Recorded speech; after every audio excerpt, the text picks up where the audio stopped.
আসসালামু আলাইকুম ওয়া রাহমাতুল্লাহি ওয়া বারাকাতুহু। কেমন আছো শিক্ষার্থীবৃন্দ? আশা করি আল্লাহর মতো সকলে ভালো আছো। আজ বিবিএ থার্ড ইয়ার একটি সাবজেক্ট হচ্ছে ফাইন্যান্সিয়াল ম্যানেজমেন্ট ইংলিশ। আজকে আমি ফাইন্যান্সিয়াল ম্যানেজমেন্ট ইংলিশের একটা ম্যাথ টপিকস আমি দেখাবো। চলো শিক্ষার্থী কথা না বলে আমরা ম্যাথ টপিকসে চলে যাই। তো শিক্ষার্থীবৃন্দ এখানে পিই রেশিও দেওয়া আছে। পি হচ্ছে পার আর্নিং রেশিও সূত্র হচ্ছে 5 টাইমস। ডিপিএস মানে আর্নিং পার শেয়ার হচ্ছে 25 টাকা। ডিপিএস মানে ডিভিডেন্ড পার শেয়ার হচ্ছে 15 টাকা। আর দেখো যে রেন্ট রেশিও রেট আছে 10%। তো শিক্ষার্থীবৃন্দ আমরা উদ্দীপকটা আমরা দেখাইলাম, তোমরা দেখতে পাচ্ছ। এখন আমরা এই করবে এক দিয়ে হচ্ছে কেই দিয়ে হচ্ছে ক্যাপিটালাইজেশন রেট, দুই নম্বর যে ডিপি রেশিও মানে ডিভিডেন্ড পেয়ার রেশিও বার করতে, পি মানে মার্কেট প্রাইস বার করতে হবে। তো শিক্ষার্থীরা প্রথমত আমরা ওয়ান দিয়ে শুরু করি কেই।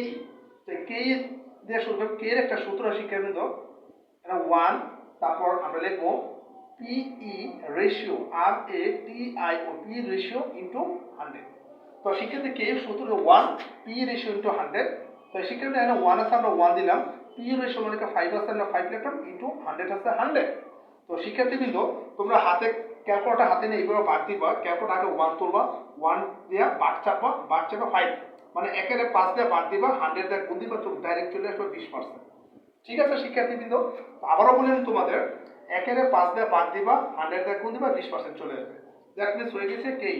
এবার সেখানে ডিপি রেশিও আমি 2 নম্বরে চলে আসো। এখানে ডিপি রেশিও আর এ টি আই ও ডিপি রেশিও সূত্র হচ্ছে ডিপিএস ইপিএস ইনটু 100। তো শিক্ষার্থীবৃন্দ ডিপিএস এর মান এখানে আছে কত? 15। ইপিএস আছে কত শিক্ষার্থী? ইপিএস আছে 25। তো ইনটু 100 আছে 100। তো শিক্ষার্থীবৃন্দ 15 25 দিয়ে বা 100 দিয়ে গুণ দিলে আসবে 60%। দ্যাট মিন্স 60% চলে আসছে। তা আবারও শিক্ষার্থীবৃন্দ তোমাদের আমি কথা বলি, এই ক্যালকুলেটরে 15 25 দিয়ে বাদ দিবা, যে ফল আসবে 100 দিয়ে গুণ দিলে 60% চলে আসবে। দ্যাট মিন্স শিক্ষার্থীবৃন্দ 2 নম্বরটা শেষ হয়ে গিয়েছে। এবার 3 নম্বরে বার করতে বলেছিল পি রেশিও। তো পি রেশিও সূত্র হচ্ছে পিই রেশিও 3 নম্বর। তো পি তো মার্কেট প্রাইস শেয়ার। তো পি এর সূত্র হচ্ছে শিক্ষার্থীবৃন্দ খেয়াল করে দেখো,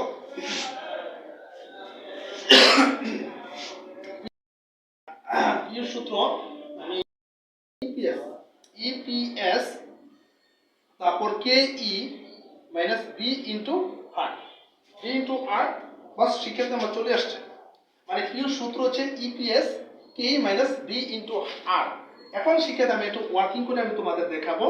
এখানে ইপিএস কিন্তু এখানে 15 টাকা দেওয়া আছে। আর কে ই ক্যাপিটালাইজড রেট, এইটা বুঝে ক্যাপিটালাইজড রেট কিন্তু আমরা প্রথম উত্তরটা বার করছিলাম।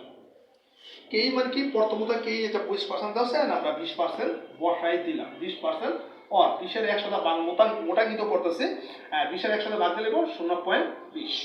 তারপর সেখানে বি আছে আর আছে। এখন বি বার করার সূত্র হচ্ছে, খেয়াল করো বি, আমরা এখানে বি আছে, বি বার করার সূত্র হচ্ছে 1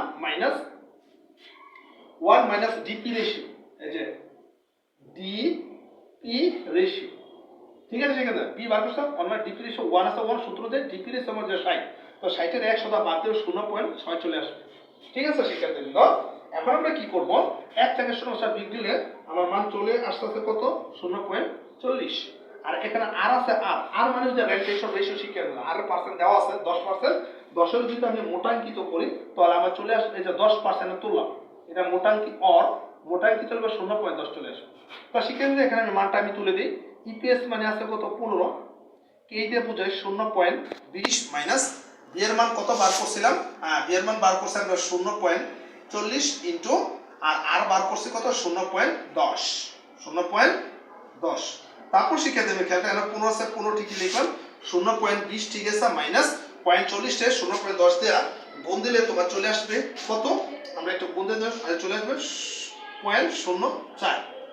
তারপর সেখানে 15 আছে 15 ঠিকই আমরা এখানে তুলে দিলাম। তো 0.20 থেকে 0.4 বিয়োগ দিলে তোমার চলে আসছে 0.16। এবার 15.16 দেওয়া বাদ দিলে আমার চলে আসছে টাকা, ডাইরেক্ট টাকা চলে আসতেছে তোমার 93.73 টাকা। অর্থাৎ শিক্ষার্থীবৃন্দ পি রেশিও টাকাটা চলে আসে। পি কত আসলো? 93 টাকা 73 পয়সা। তো পি রেশিও চলে আসে। তো যারা অনার্স থার্ড ইয়ার স্টুডেন্ট আছে, তোমরা হোয়াইট বোর্ডে আমার এই উপরে দেখতে পাচ্ছ, আমি সমাধান করে দিয়েছি 3টা রিকোয়েস্ট অনুসারে। তোমরা বাসায় কম্পিউটার এবং ক্যালকুলেটর এবং খাতা নিয়ে তোমরা একটু প্র্যাকটিস করো, আশা তোমার উপকার আসবে। তো তোমরা এই উপরে দেখো হোয়াইট বোর্ডে আমি কিভাবে সলিউশন করছি, আশা করি তোমাদের অনেকটা উপকারে লাগবে। তো তো শিক্ষার্থী আছে এই মুহূর্তে মানুষের আগামী ক্লাসে অনার্স থার্ড ইয়ারের মানে বিবিএ থার্ড ইয়ার নতুন কোনো টপিক হাসিল হবে আছে এই মুহূর্তে থাকবে। আল্লাহ হাফেজ।